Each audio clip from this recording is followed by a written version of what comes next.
Fala, torcedor santista, tudo bem com vocês? Aliás, bem não pode estar, estamos indo para a última rodada do Campeonato Paulista com risco de rebaixamento. O Santos, que em 109 anos de sua história nunca disputou uma segunda divisão de nenhum campeonato, corre esse risco. Vamos falar aqui no vídeo quais os resultados que interessam ao Santos para que ele não tenha nenhum perigo de cair para a Série A2 do Campeonato Paulista.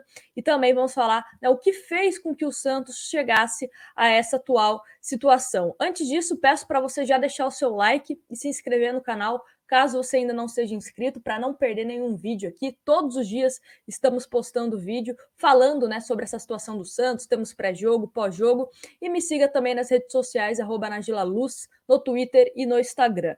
Bom, vamos começar primeiro com o básico, que é a pontuação do Santos atualmente no Campeonato Paulista. É o seguinte, já temos um time que está rebaixado, matematicamente, que é o São Caetano, que é inclusive do mesmo grupo do Santos. São Caetano já caiu, tem apenas 3 pontos e não tem mais chance para que permanecer na Série A1 do Campeonato Paulista. Aí temos Santo André com 10 pontos, Santos com os mesmos 10 pontos também, São Bento com 9 e São Caetano com 3 pontos. Só que uma observação, o Santos tem a pior defesa do campeonato ao lado do São Caetano. São 19 gols sofridos e o Santos também tem o pior saldo de gols, menos 9 gols. Ou seja, situação bem complicada mesmo. Vamos comentar o que o Santos precisa. Precisa de pelo menos um empate. Vai jogar contra o São Bento. Tem o pró, que é jogar contra o São Bento. Se você consegue esse empate contra o São Bento, ou até mesmo uma vitória, você não fica dependendo de mais nenhum resultado. E tem o contra, Caso tudo dê errado e o Santos acabe perdendo para o São Bento, até bater aqui na Madeira, o Santos cai para a Série A2 do Campeonato Paulista. Então tem a coisa boa, que o Santos depende só dele para permanecer na Série A1 do Campeonato Paulista, e tem a questão ruim, que se você não vencer o São Bento, você corre o risco aí de ser rebaixado. Também não podemos esquecer que o Santos também tem que ficar de olho na questão do jogo do Santo André. O Santo André vai jogar fora de casa contra o Ituano. Porém, o Ituano não tem muitas pretensões no Campeonato Paulista. O Ituano, que é do mesmo grupo do Palmeiras, que está bem embolado aí o grupo do Palmeiras. O Bragantino já está classificado, está com 22 pontos, mas Novo Horizontino e Palmeiras que brigam pela segunda vaga para a próxima fase. O Ituano tem 13 pontos, não tem mais chance nenhuma. Ou seja, o Ituano vai sem pretensões para essa última rodada. Então não dá para a gente cravar que o Ituano vai vencer o Santo André, por exemplo.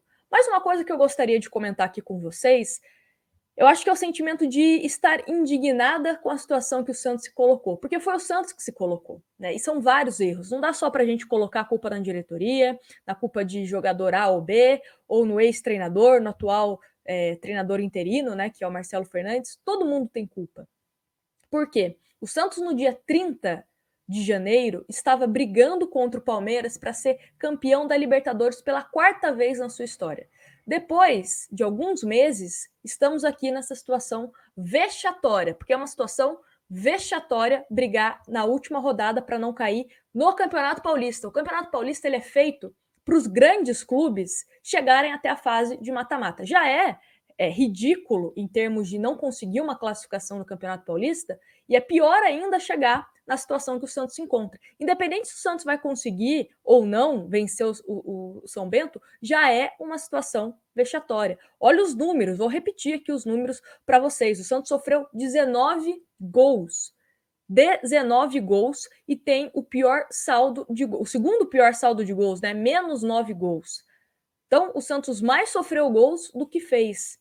E isso explica o motivo do Santos estar na atual situação. E tivemos diversos erros da diretoria, sim, principalmente também pelo Santos não ter conseguido inscrever o Madison. E não estou falando que o Madison é o Pelé da lateral direita do Santos, por isso que ele deveria ter sido inscrito. Não, é erro de planejamento. Alguém errou e não inscreveu um lateral, independente se ele é ótimo ou se ele é ruim.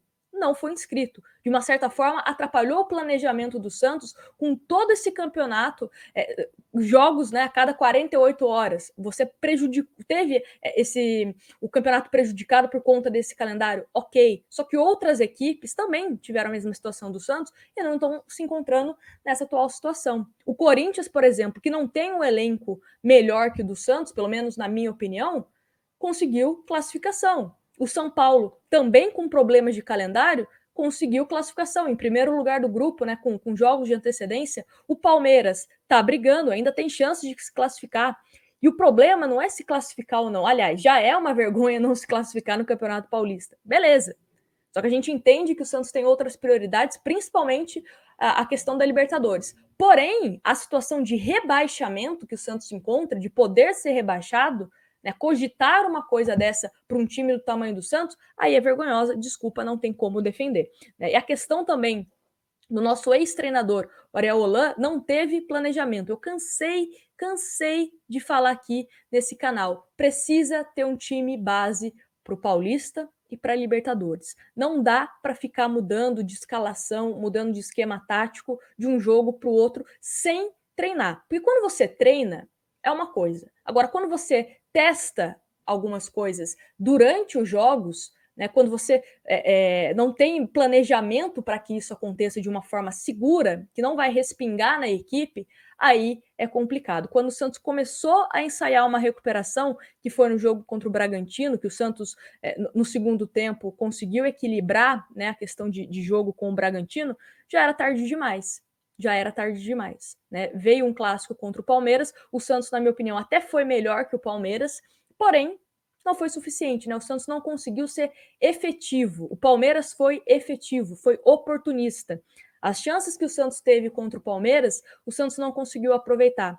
As chances que o Palmeiras teve, o Palmeiras conseguiu aproveitar e por isso saiu com a vitória. Não é que o Palmeiras jogou mais que o Santos, é que conseguiu aproveitar as oportunidades. O Santos não, tomava muitos erros de decisões. Na hora de finalizar, não finalizava, na hora de que deveria passar para um companheiro, tentava a finalização e errava. Então, alguns erros que acabaram se acumulando, muitos erros individuais e coletivos também ao longo desses últimos jogos do Campeonato Paulista. O Santos perdendo de forma, sendo goleado pelo São Paulo, até a gente entende um pouco, né? Porque era o primeiro jogo do Ariel Holan, o Santos com alguns reservas, né? Aquele dilúvio que caiu no Morumbi, beleza. Mas depois a forma como perdeu para o Corinthians na Vila Belmiro, não demonstrando nenhuma reação, vendo o Corinthians jogar. O Corinthians, que nunca tem a maior posse de bola, teve mais posse de bola na Vila Belmiro, jogadores olhando. Então, o Santos precisa primeiro mudar a sua postura, mudar questões táticas e técnicas também, né? E a gente também precisa de uma definição. Será que Marcelo Fernandes vai jogar, vai treinar o time na beira do campo contra o São Bento ou não? Será que vai ser o Fernando Diniz? Então, a gente também precisa dessa resposta o quanto antes, né? Há quem já fale, né, que o Marcelo Fernandes que vai comandar, mas isso a gente precisa aguardar de forma oficial. E outra coisa, o jogo contra o Boca Juniors, que na minha opinião era de que não é mais, o mais importante, passou a ser o jogo contra o São Bento. Entre permanecer na Libertadores e permanecer na Série A, né, do Campeonato Paulista, é mais importante para a história do Santos, para a imagem do Santos como instituição, permanecer na Série A do Campeonato Paulista.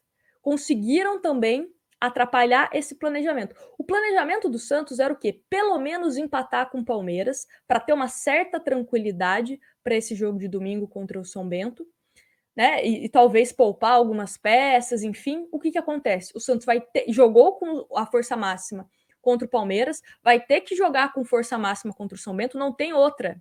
Não tem outra possibilidade. É força máxima contra o São Bento. E correndo o risco de estourar algum jogador para o jogo contra o Boca, mas não tem o que fazer. Não tem o que fazer. Se o Santos tivesse pelo menos vencido um outro jogo no Campeonato Paulista, não estaria nessa situação. Não estaria nessa situação. Né? O Alisson já é dúvida para esse jogo contra o São Bento, a gente ainda não sabe se ele já está recuperado do incômodo. O Marinho saiu também, substituído do jogo contra o Palmeiras, pode ser desfalque tanto para o jogo de domingo como para o jogo de terça-feira. Então, assim, o Santos está num momento complicado. Precisa da união de todo mundo, precisa do apoio, sim, da torcida, apoiar até domingo. Se o resultado não vier domingo, aí a torcida pode fazer as críticas. Mas agora a gente precisa se unir para que o Santos consiga o resultado que precisa, né? Que é pelo menos um empate no jogo contra o São Bento. É um resultado que você olha e fala: o Santos vai jogar na Vila contra o São Bento, vai ganhar. Ok. O óbvio é que o Santos ganhe, mas pode acontecer o contrário, né? E já é um vexame, volto a dizer, já é um vexame chegar nessa situação, brigando para não cair no Campeonato Paulista, pelo amor de Deus, né? Então, precisa ficar esse alerta e todo mundo tem culpa. Diretoria tem culpa, jogadores têm culpa, o ex-treinador tem culpa, Marcelo Fernandes também tem culpa, todo mundo tem culpa. Ninguém, eu vou passar pano aqui falando que não tem culpa, porque todo mundo tem a sua responsabilidade no que está acontecendo no Santos. Espero que com o Fernando Diniz alguns erros não se repitam mais. Né? Ter um planejamento de quando escalar um time reserva, de quando poupar os jogadores, como vai poupar, ter planejamento para. Não é só, eu vou tirar o Marinho do jogo, vai jogar o Ângelo, vai jogar o Renier. Não, tem que ter um planejamento, tem que ter a questão de será poupado? Então, esses jogadores vão ficar treinando e esses jogadores vão jogar. Esse aqui vai jogar Libertadores, esse aqui vai jogar Paulista. Você tem que ter um planejamento mínimo para que os jogadores possam ter entrosamento, possam ter descanso e possam ter treino. A culpa é do calendário da Federação Paulista? Também. Também. A gente também não é louco de falar que é normal você jogar de 48 em 48 horas. Porém, se você está com um problema, você é pago para resolver esse problema. O treinador tem que dar uma solução. Os jogadores que vão entrar em campo têm que ter mais vontade. O que a gente criticou aqui de jogador que não entrava em dividida, de jogador que olhava o adversário tocando a bola e não fazia absolutamente nada, igual o jogo contra o Corinthians fez o que quis na Vila Belmiro. E o Corinthians estava com uma equipe reserva também. Né? Então é a mudança de postura, é como você enfrenta a situação que você está passando. Então a gente espera que no domingo o Santos mude essa postura e que a gente possa ter um pouquinho de tranquilidade para essa semana que vai começar. Né? Se o Santos vai vencer o Boca Juniors ou não, sinceramente, no momento que o Santos está passando, é o que menos me importa. O jogo contra o São Bento está me preocupando mais do que o jogo contra o Boca. Espero que o Santos consiga uma vitória contra o São Bento para poder jogar com uma certa tranquilidade essa partida contra o Boca. Vamos torcer para que dê certo. Os comentários, pode escrever o que vocês quiserem. Momento de desabafo. Desabafe aqui nos comentários. E é isso. Não esquece de deixar o seu like aqui no vídeo, que ajuda bastante a divulgar esse vídeo para mais pessoas. Mande esse vídeo também para algum santista que você conhece e se inscreve no canal. Um grande abraço para vocês e até o próximo vídeo.